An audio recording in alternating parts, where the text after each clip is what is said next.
everyone would, as always, please take out your communication cards and your bulletin.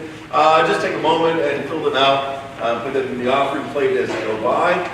And take out your message notes for this morning. Pull out a pen or pencil and make sure to follow along as we're concluding our message series on the 7 churches of Revelation. So just a quick recap. We've been looking at the first 3 chapters of the book of Revelation where Jesus literally writes a letter to these 7 churches, and John is sort of dictating it. And so to these churches, all except for 2, he has praise but also words of condemnation. And so we've been asking the question, what was he saying to the church back then 2,000 years ago? And likewise, what is he saying to us here today? And so finally we get to this last church. It's on your notes, and that is Laodicea. Can you try say that 5 times real fast? Right? Laodicea. And so a few things about this church as we begin.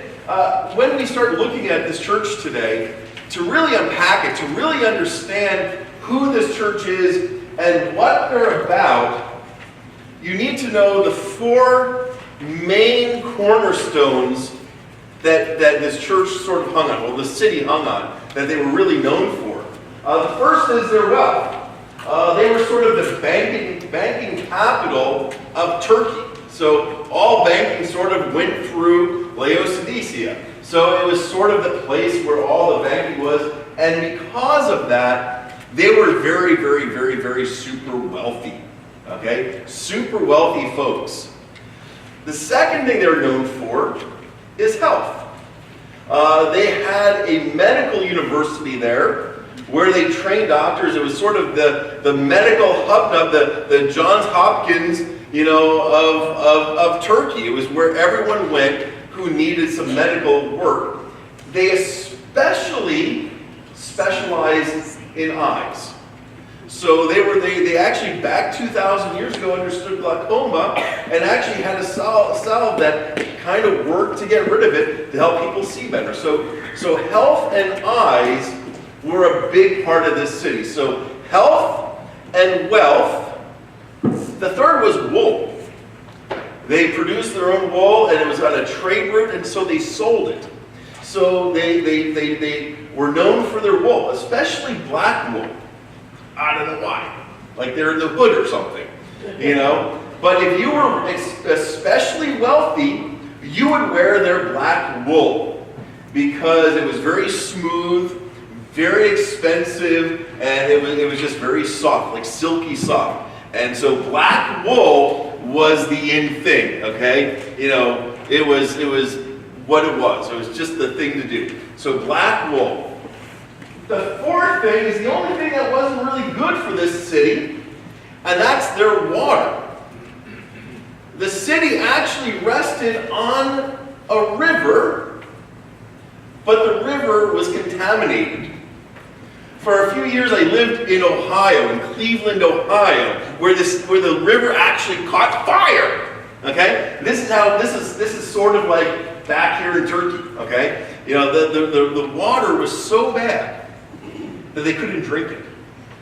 So what they did was they had 2 cities about 5 miles in each direction, and they piped water into the city. In fact, if you go there today, the next picture I think should be backing up. Should be coming up. Next picture. Next slide. There it is. So there's that. That was actually what pumped water into the city. So from 5 miles away, this pumped water into the city. But here's the thing. This is how good they were. Up north, they had hot springs. Okay? They had hot springs up north. So from the north, they would pump hot water into the city. From the south, they had mountains that had snow, and the snow melted and kind of made a ravine, and they pumped water from the north. So those are actually 2,000-year-old pipelines that pumped hot and cold water into the city. Okay? Hot and cold water into the city.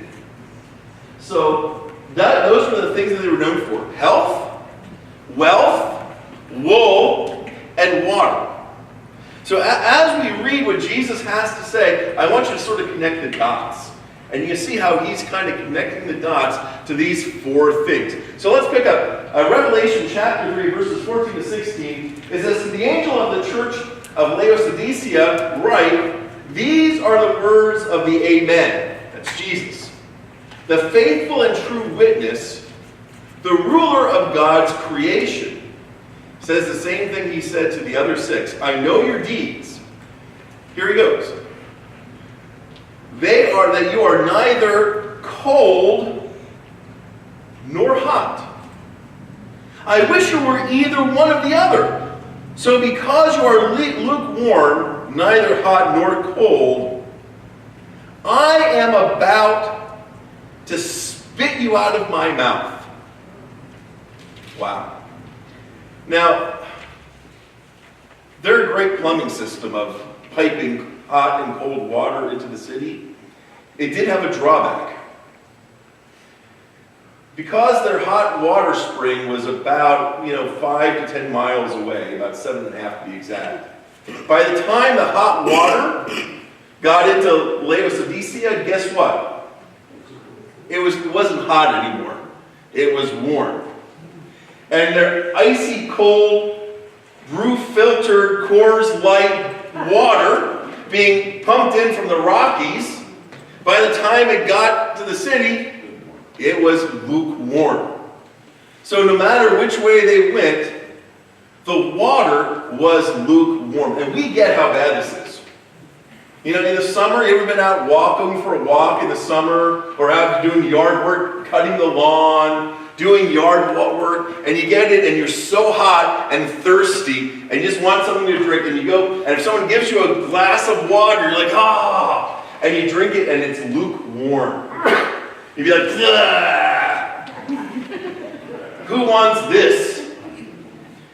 Likewise, if it's the middle of winter and it's cold and you went out and you come home and you're chilled, you want hot water, right? Something for hot tea or hot cocoa, right? Something like that. And if you just get water that's just warm, you're like, what?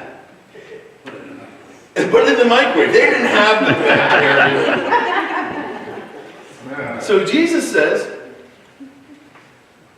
you're neither cold nor hot. I wish you were one or the other. So because you are lukewarm, not too cold, I am going to spit you out. So Jesus compares their faith, their church, to their bad water. He says, you're lukewarm. I want you to realize how condemning this is. Jesus is saying, your faith, it's so lukewarm, I want to throw you up. I want to puke you out. Right? He says, I would rather you be cold than lukewarm. How do you get your heads around that? What's Jesus basically saying? I'd rather you be an atheist and have some, stick to it than be a lukewarm Christian. Be one or the other. If you're going to have faith in me, have complete faith. It's lukewarm. 15 and 16 goes, I know your deeds. They're neither cold nor hot. I wish you were one or the other because you are lukewarm. Their faith had gone from being hot and vibrant and alive and real to just being blasé. They went from being alive and rich to dull and plain. Now, we might ask, how in the world did this ever happen to this church? How did this church ever have their faith go from being vibrant and alive to being lukewarm? Well, if you flip your pages over, verse 17 gives us a hint. He says, you say, I am what? I'm rich. I have acquired wealth and do not need a thing. But you do not realize that you are wretched, pitiful, poor, blind, and naked. You see, what happened was these people's wealth began to blind them to who they really are. They began to go through life without a care in the world.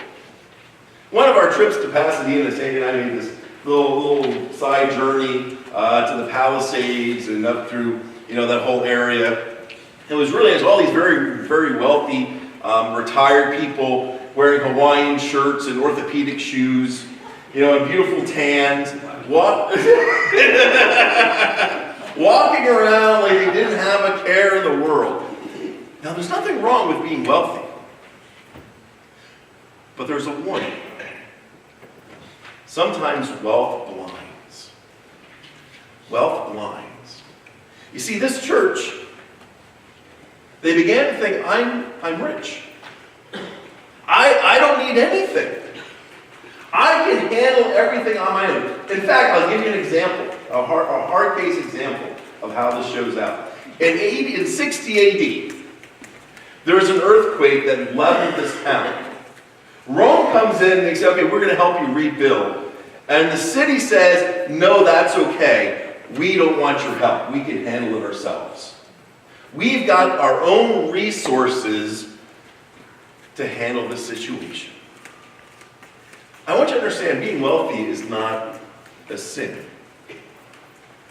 But what happens is it can blind us. Where we say, I don't need anything. I don't need Caesar. I don't need Rome. I don't even need God. I think there's a serious message for churches in America 2019. Because I just think that sometimes we get fat and lazy. And we begin to think the same thing. I don't really need anything. I can handle everything I have. I've got running water, and it's hot. Right? And if I want cold water, I've got cold water. And what happens is we forget who we really are. I see this in myself. When I'm on vacation, right? When I'm on vacation, my prayer life, to be honest with you, goes down the toilet. You know why? Because my toes are in the sand, and I get a drink in my hand, and life is just good. And I'm like, I got this. I don't need your help right now, God. I can handle this. In fact, I want to ask you guys, if we're really honest with each other, when are we the closest to God? When things are going great? When? When they're bad. When something happens in our life that just knocks us off our feet, and we realize, oh, I'm not so powerful after all. And that's when we begin to realize our real need for Jesus. That's when we begin to know our need for Jesus. A warning. Blessings blind. The church in Laodicea, they had material blessings, and they thought that equaled spiritual blessings. If you go back and you look at the other 6 churches, the ones that were really blessed were the ones that were most persecuted. Because they were the ones who said, Lord Jesus, we have nothing. Everything we have is dependent on you. Everything we have is dependent on you. And that's the whole thing. We need to become aware of our spiritual poverty. We need to become daily aware that everything we have is from God and we need Him. So let's go on. Verse 3:18a. He says, I counsel you to buy from me gold refined in the fire, so you can become rich. And what kind of clothes? White clothes to wear. What clothes do they like wearing? Black. But Jesus said, I want you to wear white. White becomes the new black. Right? the new black. And Jesus said, I don't want you to wear black. I want you to cover yourself in white. Remember a couple weeks ago, what does white stand for? The purity of Jesus. And he says, I want you to cover yourselves in white. Now there's a throwback. And he tells us why. So you can cover what? Your shameful nakedness. I want you to cover yourself. It goes back to Genesis 3. After Adam and Eve fall into sin, they're naked, they realize they're naked, they're full of shame, and God banishes them from the Garden of Eden. And they're walking away in shame and defeat, and before they leave, God comes up to them, puts his arms around them, says, I love you, and guess what he does? He covers them. Word is patah. He covers them. It was with an animal skin, but it was a way of showing love and care. It's the same idea, the same root here. Let me cover you with your righteousness. See, here's the beautiful thing about the gospel message.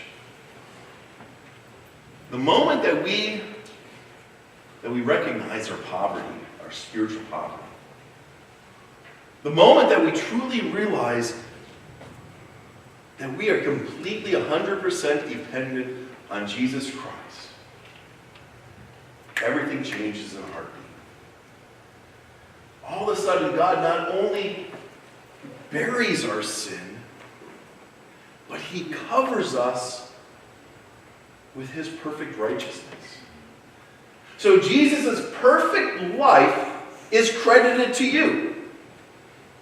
So one day when we stand before God and we say, God, I've got nothing to offer, I'm a slug, but I've got Jesus' righteousness.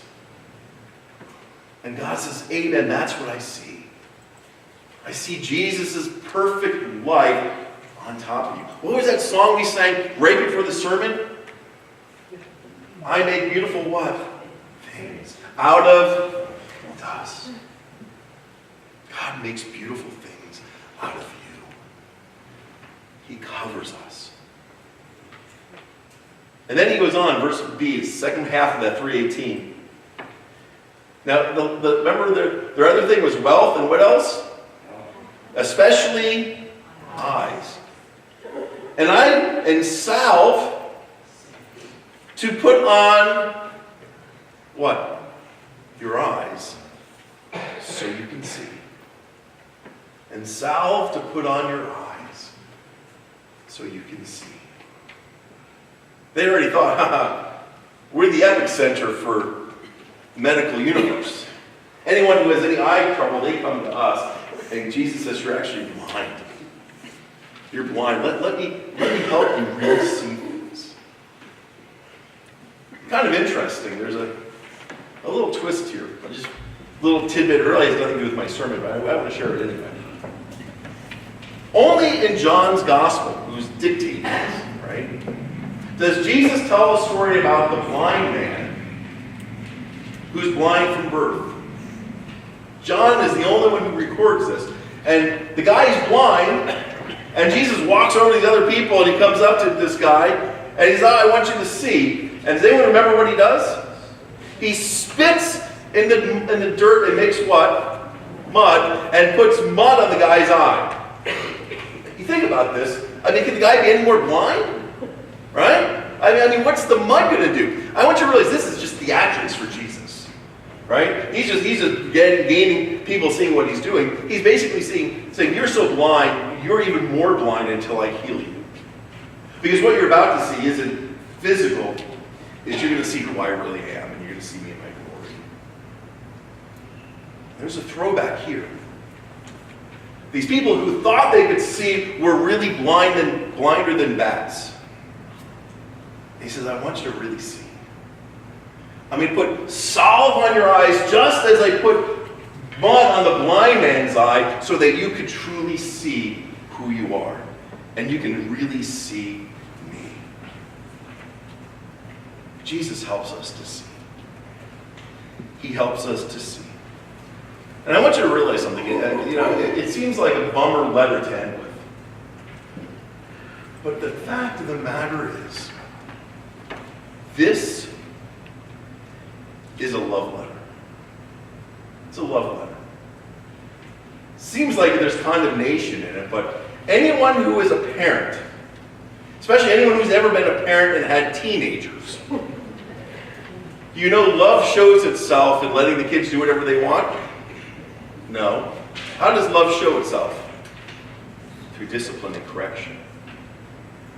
I want you to be better tomorrow than you are today. That's what Jesus is doing. This is a love letter.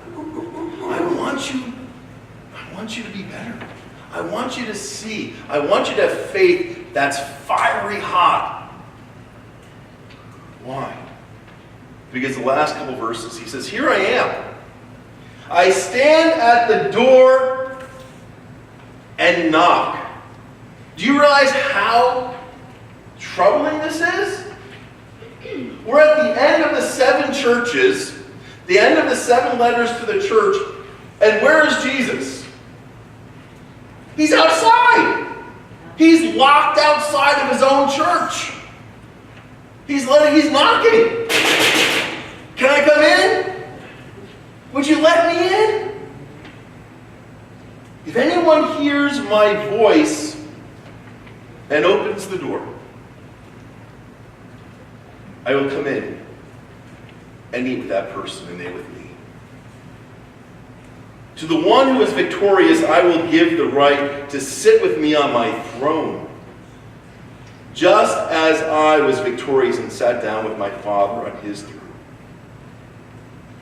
Whoever has ears, let them hear what the Spirit says to the churches. And so I have a question for you this morning.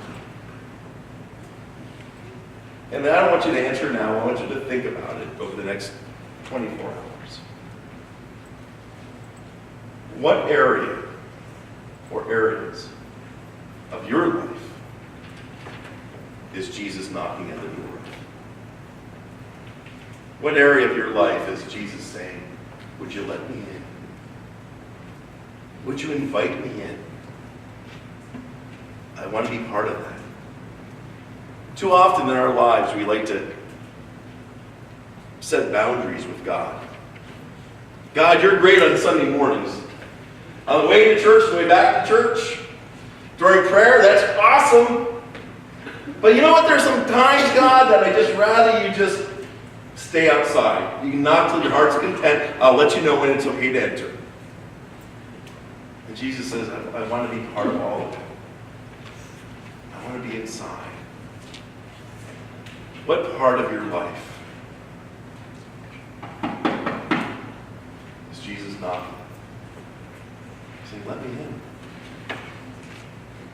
Your personal life, your marriage, your relationships, your finances. What part is it? And that's what I want to invite you to do. To invite Jesus in. Here I am. I stand at the door and knock. If anyone hears my voice and opens the door, I will come in and eat with that person. Now here's the thing.